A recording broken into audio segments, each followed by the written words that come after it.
Assalamualaikum warahmatullahi wabarakatuh. Salam sejahtera, Om Swastiastu, Namo Buddhaya, Salam Kebajikan. Selamat datang di video Systematic Review Langkah Demi Langkah. Systematic Review adalah rangkuman dari berbagai penelitian yang telah melalui proses pencarian, seleksi, penilaian, dan sintesis untuk menjawab satu pertanyaan spesifik. Systematic Review merupakan jenis studi literatur yang dalam kesehatan bertujuan untuk memberikan dasar dari evidence-based practice yang menginformasikan praktik kesehatan terbaik sehingga dapat menjadi dasar pertimbangan dari tenaga kesehatan dalam membuat keputusan klinis.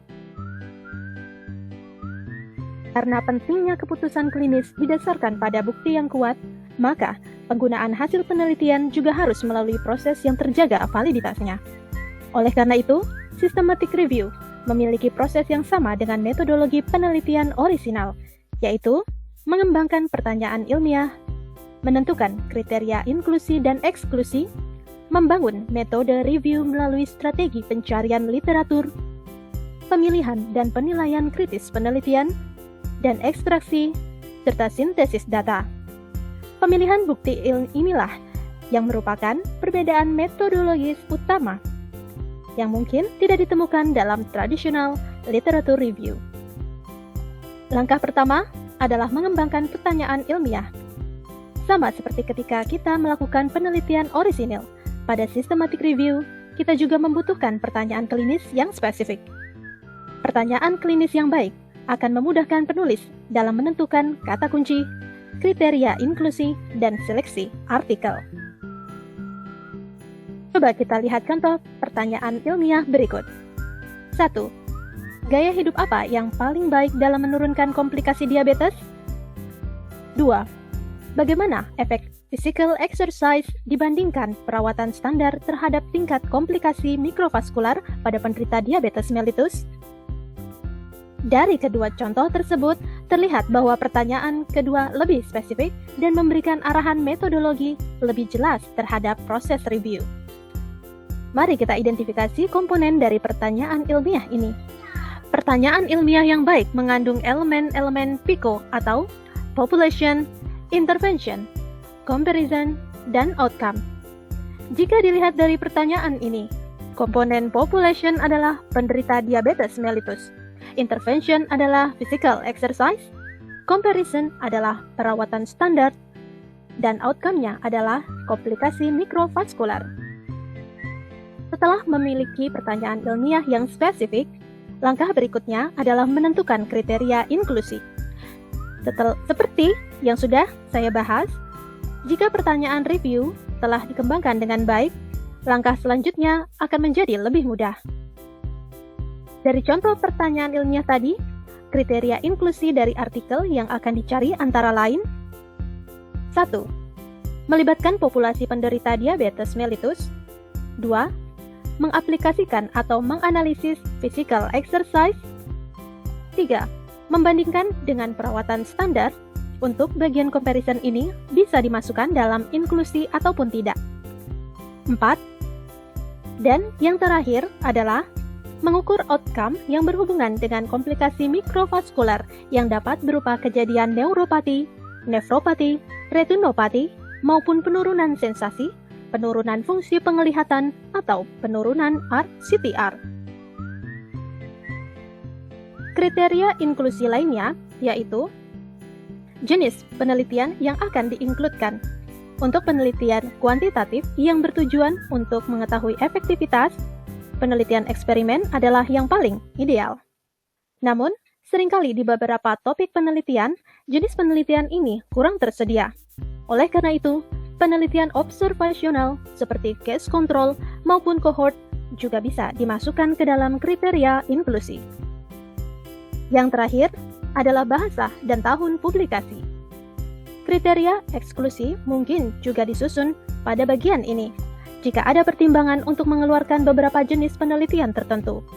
Misalkan penelitian yang membandingkan physical exercise dengan operasi. Tentunya penelitian ini tidak bisa disintesis secara bersama. Oleh karena itu, perlu dikeluarkan. Setelah menentukan kriteria inklusi, langkah selanjutnya yaitu membangun strategi pencarian literatur. Perlu diingat bahwa kekuatan systematic review adalah pada metodologinya. Dalam hal ini, strategi pencarian, pemilihan, dan sintesis artikel merupakan bagian dari metode penelitian. Strategi pencarian terdiri dari pencarian awal, penentuan kata kunci, penggunaan boolean, penentuan database pencarian, dan penerapan penyaringan lanjutan. Untuk melakukan systematic review, tentu saja kita harus memastikan bahwa ada cukup artikel untuk direview dan bahwa belum pernah dilakukan systematic review yang sama sebelumnya. Oleh karena itu, perlu dilakukan penelusuran awal yang bertujuan untuk mencari artikel kunci, mengembangkan kata kunci, dan memodifikasi pertanyaan ilmiah. Ya, karena systematic review merupakan proses yang iteratif atau prosesnya dapat berulang-ulang. Penelusuran awal dapat dilakukan pada satu database dengan kata kunci awal yang merepresentasikan elemen PICO atau PIO dari pertanyaan ilmiah. Setelah penulis menemukan satu atau beberapa artikel inti, penulis dapat menentukan kata kunci atau komponen PICO yang lebih luas. Setelah melakukan penelusuran awal, kita kemudian perlu menentukan kata kunci. Kata kunci ditentukan dari komponen PICO atau PIO dan sinonimnya. Contohnya ada pada tabel berikut. Di situ sudah ditentukan kata kunci awal yaitu diabetes mellitus, physical exercise, dan microvascular complication. Penting untuk menulis kata kunci dalam bahasa Inggris karena jurnal internasional menggunakan bahasa Inggris, paling tidak pada bagian judul dan abstraknya. Sinonim dari diabetes mellitus misalnya diabetes atau high blood sugar. Sinonim physical exercise misalnya exercise atau workout. Microvascular complication juga dapat berupa retinopati, neuropati, sensory, nephropathy, sensation, atau capillary refill time. Dalam menentukan kata kunci, penulis juga perlu mempertimbangkan apakah kata tersebut ada dalam medical subject heading atau MESH. Aplikasi keyword dan boolean tadi dilakukan pada database. Pada metode systematic review, perlu dijelaskan secara transparan database apa yang digunakan. Dalam bidang kesehatan, database yang relevan antara lain Medline, PubMed, dan Embase. CINAHL, Web of Science, PhysicInfo, Scopus, dan JSTOR atau Cochrane. Perlu juga diberikan justifikasi kenapa mencari pada database tersebut. Setelah menerapkan strategi pencarian ini, hasil yang keluar perlu didokumentasikan dan diunduh dalam bentuk sitasi dan abstrak. File ini dapat diunduh dalam aplikasi kepustakaan seperti Mendeley atau EndNote. Setelah file referensi diunduh, penulis yang minimal terdiri dari 2 orang melakukan penyaringan tahap pertama, yaitu dengan melihat judul dan abstraknya, dan menentukan apakah literatur tersebut masuk ke dalam kriteria inklusi atau tidak. Setelah selesai penyaringan tahap pertama, referensi yang dimasukkan perlu diunduh artikel full text-nya. Setelah diunduh, peneliti melakukan penyaringan kedua dengan membaca full text-nya dan memutuskan apakah artikel dimasukkan atau dikeluarkan. Proses pemilihan artikel harus dilakukan paling tidak oleh 2 reviewer. Jika terdapat ketidaksetujuan, dapat dilibatkan pihak ketiga untuk memberikan pendapat. Semua proses seleksi tersebut harus terekam dan didokumentasikan dalam bentuk bagan alur seperti gambar berikut.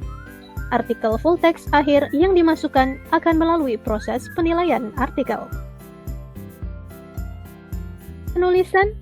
Penilaian artikel dilakukan untuk menentukan kualitas penelitian sehingga ketika melakukan sintesis data, dapat dikategorikan data dari penelitian berdasarkan kualitasnya. Untuk melakukan penilaian, dibutuhkan standar yang diikuti oleh penulis. Artikel yang telah dinilai dan dikategorikan berdasarkan kualitasnya, kemudian perlu diekstrak dan disintesis.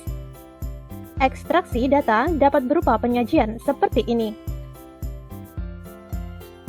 Systematic review memang memiliki tujuan utama untuk menghasilkan luaran sintesis berupa meta-analisis agar dapat dijadikan dasar kebijakan ataupun keputusan klinis.